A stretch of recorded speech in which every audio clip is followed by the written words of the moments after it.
미국 내 자산 규모 14위 은행인 퍼스트 리퍼블릭이 결국 대형은행 JP모건에 인수됐습니다. 올 들어서만 미국에서 벌써 4개 은행이 문을 닫았습니다. 제이미 다이먼 JP모건 CEO는 위기가 일단락됐다고 평가했지만 시장에서는 충격파를 경고하는 목소리가 나오고 있습니다.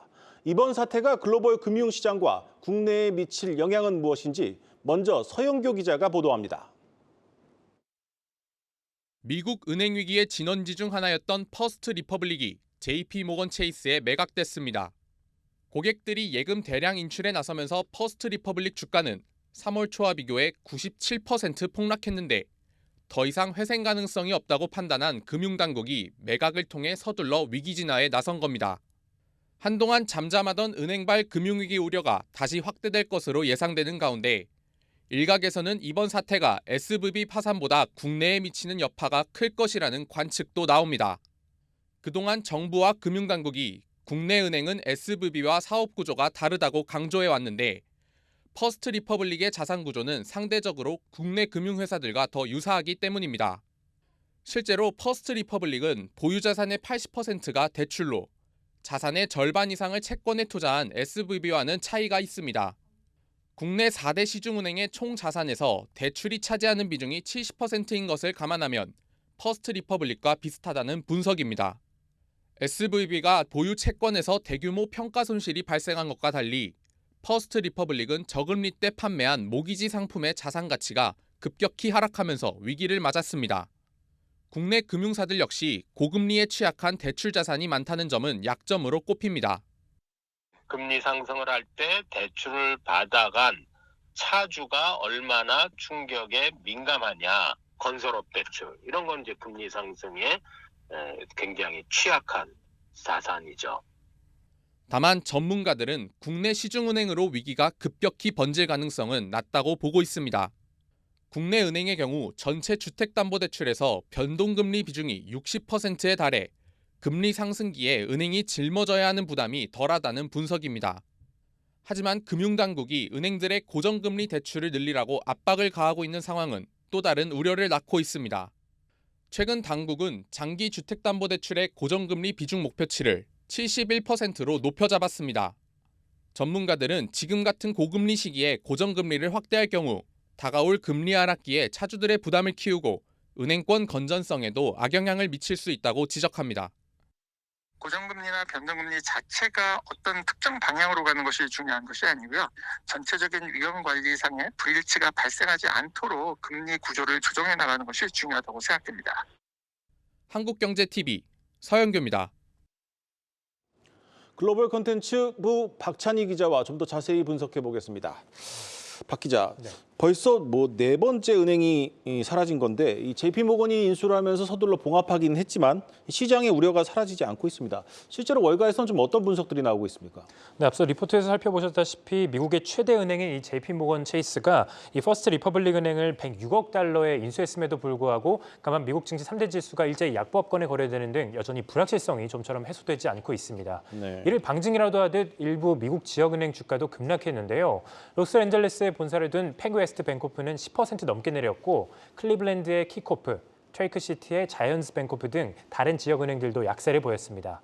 팩웨스트 뱅코프의 낙폭이 다른 은행들보다 컸던 것은 앞서 이 퍼스트 리퍼블릭 은행의 파산설이 나올 때마다 이 은행이 항상 함께 거론됐기 때문인데요. 팩웨스트 뱅코프의 주가 흐름이 퍼스트 리퍼블릭 은행 주가와 매우 비슷하다면서 추가 파산 우려가 남아있다라는 분석입니다. 이에 대해 뉴욕타임스는 다른 지역은행에서 여전히 예금 유출 현상이 나타나고 있다면서 지역은행 주가 하락은 시장의 두려움을 시사하는 것이다라고 전했습니다. 또 크리스탈리나 게오르기에바 IMF 총재도 저금리 시대에서 고금리 시대로 급변하는 과정에서 금융 취약성이 노출됐다면서 은행권은 추가 리스크에 대한 경계를 놓지 말아야 한다라고 지적을 했습니다. 네, 월가에서는 이제 걱정이 한가득인데 정작 인수에 나선 JP모건 제이미 다이먼 CEO는 위기가 거의 끝났다고 했습니다. 깊게 숨을 내쉬어도 된다고 말했는데 실제로 어떤 평가가 나오고 있습니까? 네, 이 시장의 우려와 달리 JP모건은 이번 인수를 끝으로 미국발 은행 리스크가 조금 차츰씩 완화될 것이다라는 이런 긍정적인 의견을 내놨습니다.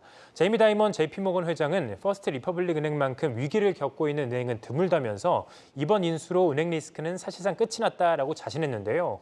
퍼스트 리퍼블릭 은행이 본사를 둔 캘리포니아주의 금융보호혁신부도 JP모건 덕에 은행 파산의 끝이 가까워지고 있다라고 전했습니다. 한편 지역은행들의 주가가 하락할 때 이 JP모건의 주가는 강세를 보였습니다. 간밤 JP모건은 퍼스트 리퍼블릭 은행 인수 소식에 힘입어서 2% 넘게 올랐는데요. 이에 대해 전문가들은 미국 최대 은행인 JP모건이 이번 인수를 통해서 규모가 더욱더 커질 것이다라고 보고 매수세가 몰린 것이다라고 분석을 했습니다.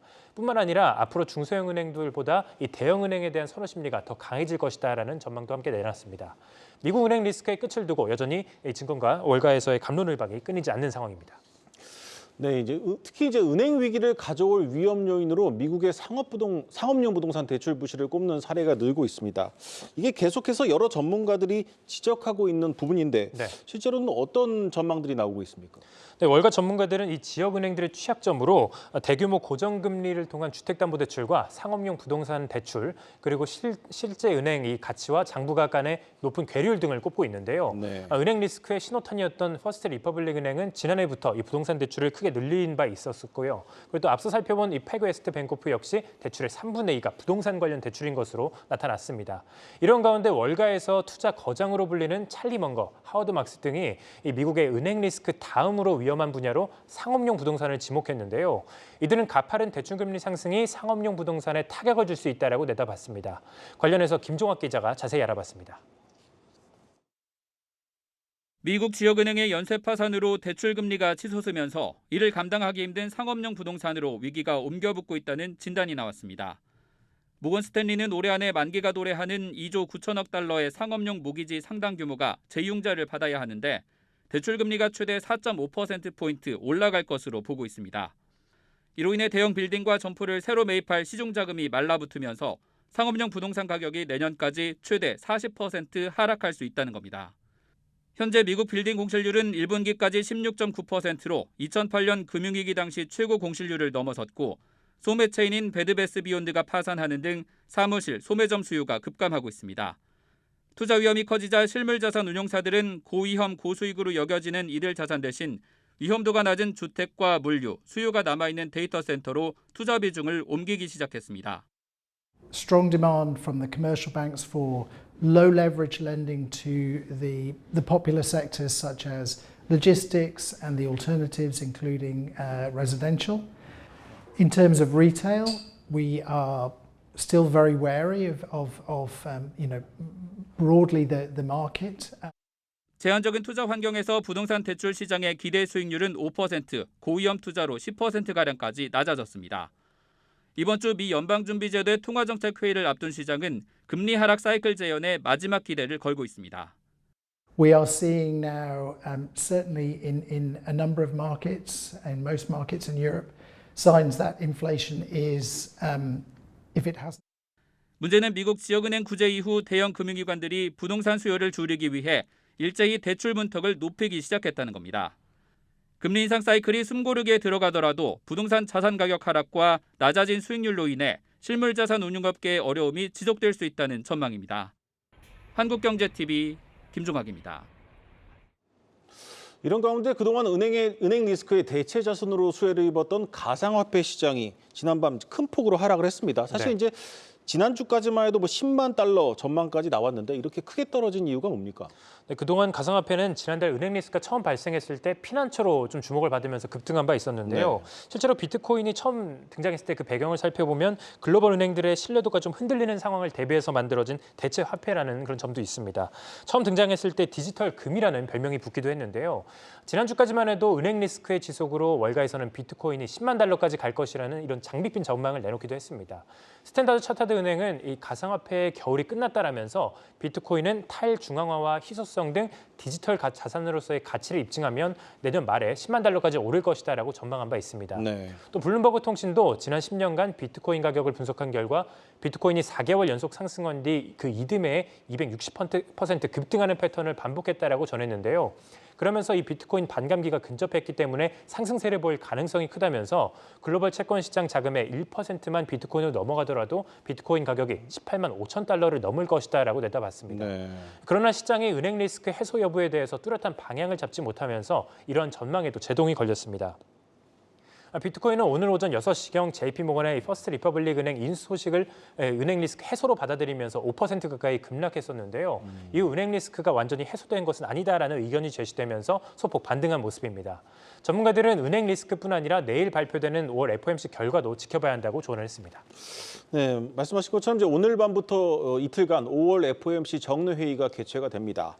뭐 베이비 스텝이 좀 확실시되고 있는데 네. 결국 뭐 시장의 관심은 뭐 연준이 긴축을 언제 끝내냐 이것 아니겠습니까? 맞습니다. 역시나 핵심은 연준의 금리 인상 여부인데요. 시카고 상품거래소 페드워치에 따르면 연준이 이번 회의에서 기준금리를 25bp 인상할 것이라는 전망은 무려 95%에 달했는데 네. 전문가들은 25bp 인상이 기정사실화되는 만큼 금리 인상 여부보다는 최종금리 수준에 주목해야 한다라고 말을 합니다. 이들은 미국의 은행 리스크에도 불구하고 간밤 제조업 지표가 전월 대비 상승하는 등 경기 지표 우려가 보다 양호하게 나오면서 금리 인상 인하 시기가 늦춰지고 있다라고 분석을 했는데요. 만약 내일 FOMC 결과에서 최종 금리를 확인하지 못한다면 단기적으로 금융시장 변동성이 커질 수 있다라고 지적했습니다. 네. 현재 시장이 예상하는 최종 금리는 5.25%입니다. 한편 내일 FOMC 결과 발표를 앞두고 오늘 호주 중앙은행이 기준금리를 25bp 인상했는데요. 호주 중앙은행이 지난달 기준금리를 동결한 바 있기 때문에 시장에서는 또 한 번 동결을 점쳤지만 예상과 달리 깜짝 인상에 나서면서 미국의 금리 인하 시기 연기를 염두에 둔 것 아니냐라는 우려의 목소리도 나오고 있습니다. 네, 잘 들었습니다. 글로벌 콘텐츠부 박찬휘 기자였습니다.